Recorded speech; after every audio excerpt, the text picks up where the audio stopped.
আসসালামু আলাইকুম ওয়া রাহমাতুল্লাহি ওয়া বারাকাতুহু।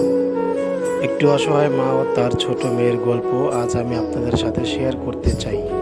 একটি হৃদয় বিদারক গল্প। এটি একটি মা ও তার ছোট্ট মেয়ের গল্প, যারা কঠিন পরিস্থিতির মধ্যে দিন কাটাচ্ছে। মা, যার বয়স 30-এর কাছাকাছি, জীবনের প্রতিটি মুহূর্তে সংগ্রাম করছে তার 4 বছরের মেয়ে এবং ছোট্ট একটি কোলের শিশু।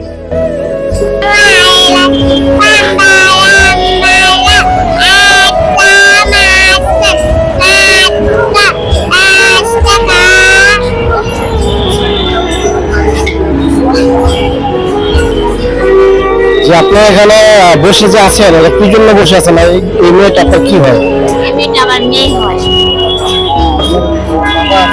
হ্যাঁ, আছে। ওর বাবা আগে ব্যবসা করতো, এখন মনে করেন তার চালান করতে নাই দেখে সে এখন করতে পারে না। সে কিছুদিন অসুস্থ ছিল, তার কারণে তার টাকা পয়সা যেটুকু আমরা জমাইছি তার 30,000 টাকা খরচ করে ফেলেছি। এখন বর্তমানে আমাদের টাকা পয়সা হাতে নাই। এখন আমরা মনে করেন ছোটখাটো একটা ব্যবসা করি, সেখানে আমাদের এরকম পুঁজি নেই যে আমরা বড় ব্যবসা করবো। কোনো রকম আমরা এই পেটে ভাতে চলি, এগুলো বেচা আর কোনো রকম ঘর ভাড়াটা দিয়ে চালাই।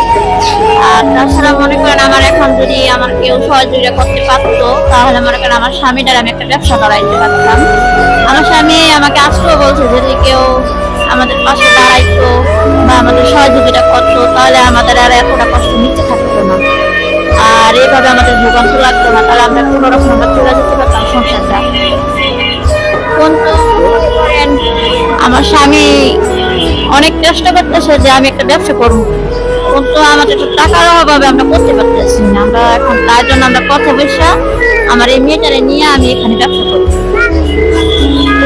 আপনার স্বামী আগে কি করতেন? আগে সে রিক্সাও চালাইতো, রিক্সা চালাই আহে 2 বছর বিছনা ঘুরতে, ঘুরবার পরে এখন আর রিক্সা চালায় না। তারপরে ব্যবসা করতো। ব্যবসা করার পরে মাঝখানে বুকের ব্যথায় কোনো কাজকাম করতে পারেনি।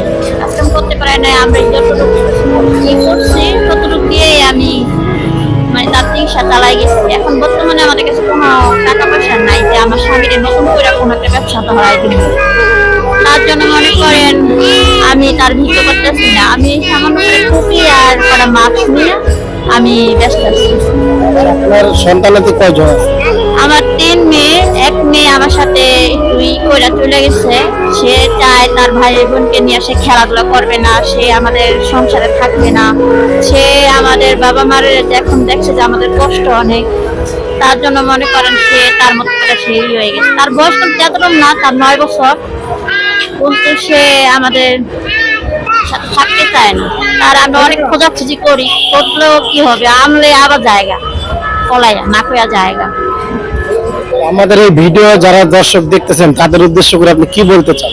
যে আপনি কি তাদের উদ্দেশ্য করে বলবেন যে আপনারা আমাদের পাশে থাকেন বা আমাদেরকে সহযোগিতা করেন?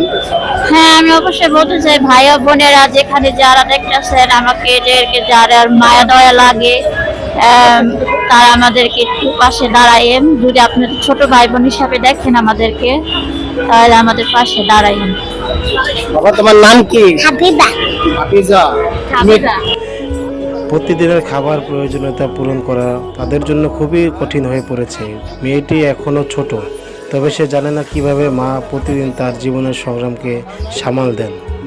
মা চান তার মেয়েটি ভালোভাবে বড় হোক, স্কুলে যাক, সুন্দরভাবে বেড়ে উঠুক, কিন্তু সামর্থ্য না থাকায় এই ছোট্ট মেয়েটির ভবিষ্যৎ অনেকটা অনিশ্চিত হয়ে পড়েছে। এখন এই পরিবারের পাশে দাঁড়ানোর জন্য আমাদের সবারই একটু সাহায্য প্রয়োজন। একসাথে আমরা যদি সকলের সহযোগিতার হাত বাড়াই, তবে এই মা এবং তার ছোট্ট মেয়েটি অন্তত কিছুটা সুখী হতে পারে। আমার বিকাশ নাম্বার, যারা আমাকে সহযোগিতা করতে চান তারা আমাকে ওই নাম্বারেই পাবেন।